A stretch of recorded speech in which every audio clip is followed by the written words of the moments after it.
bienvenido. El equipo está formado por Itzel, Francisca, Daniela y Ana. Y el tema de hoy que vamos a hablar es de educación comparada. Bueno, el tema es educación comparada. Primeramente debemos de saber qué es.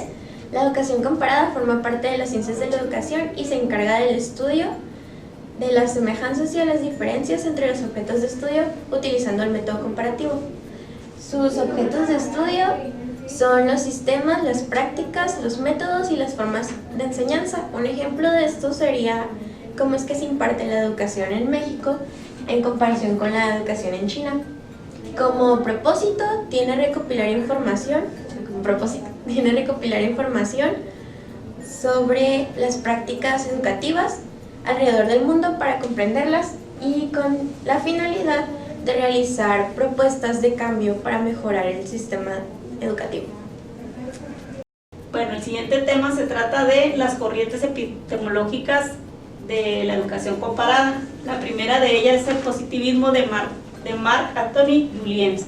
Él se encargaba de investigar escuelas, establecía leyes y realizaba encuestas.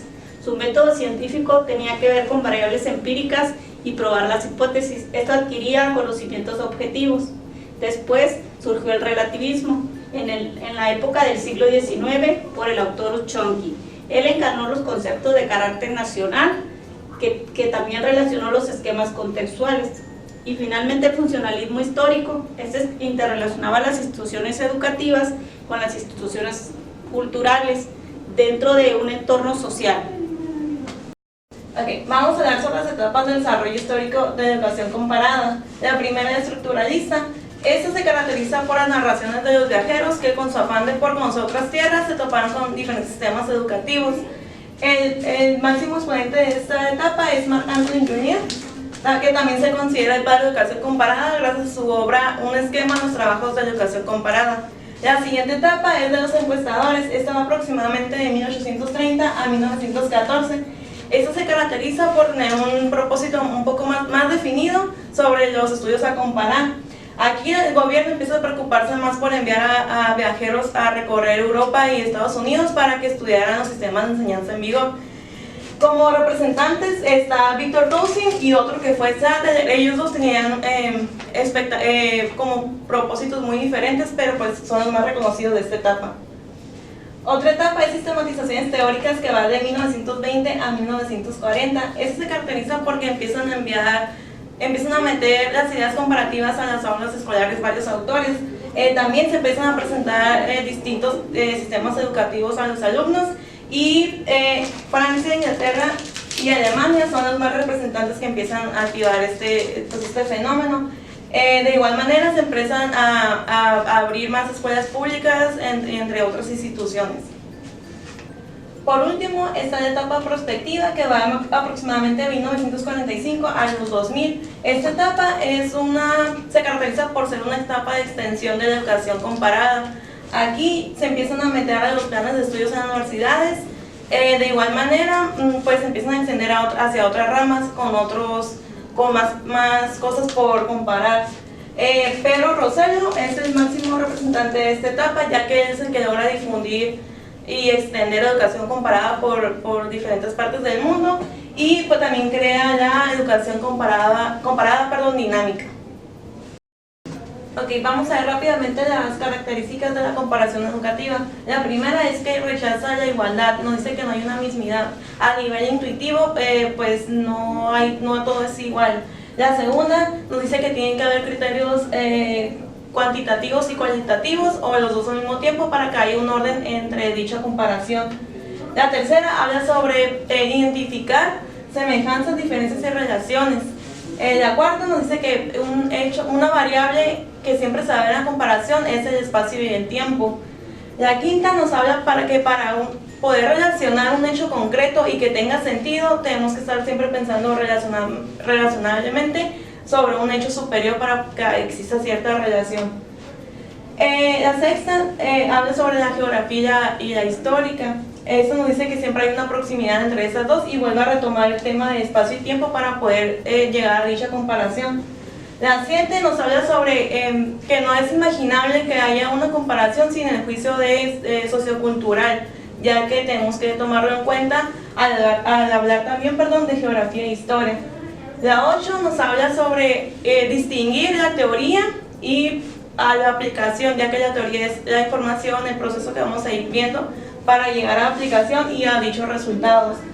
El 9 nos habla sobre que la comparación es un objeto de estudio en todas las ramas de la pedagogía, no nada más en una.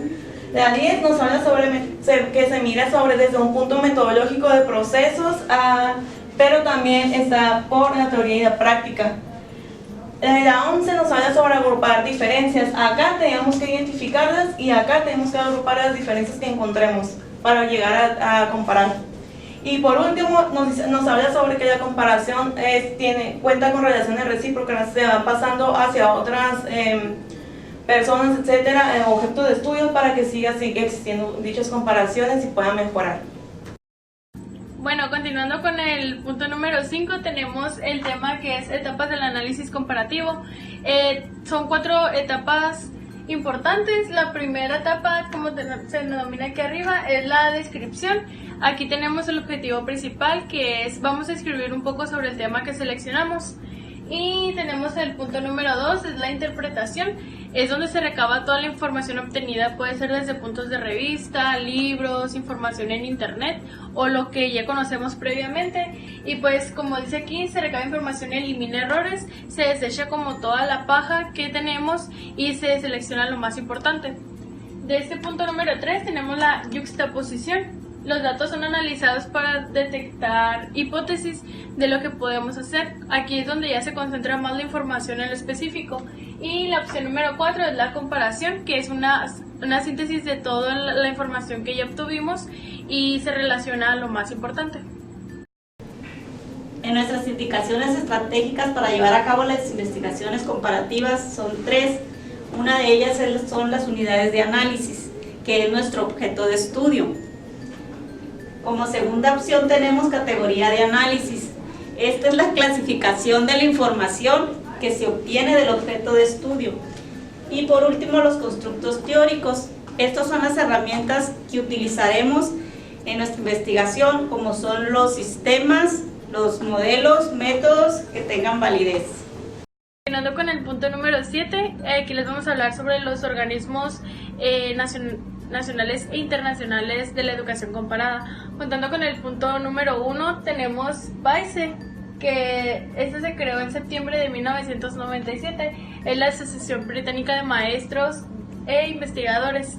Aquí promueve la enseñanza a niveles de la política y el desarrollo en la educación comparada. Por segunda ocasión, aquí tenemos a SOMEC, que fue creado el 17 de febrero del 2004, que es la líder Asociación Mexicana de la Educación Comparada. Ellos organizan proyectos de investigación, promueve el estudio y el intercambio de información entre instituciones. Estos pues tienen el privilegio de ser como la primer sociedad que incluye y vincula a las demás sociedades. Tenemos el tercer punto de organismo, que es el CESE.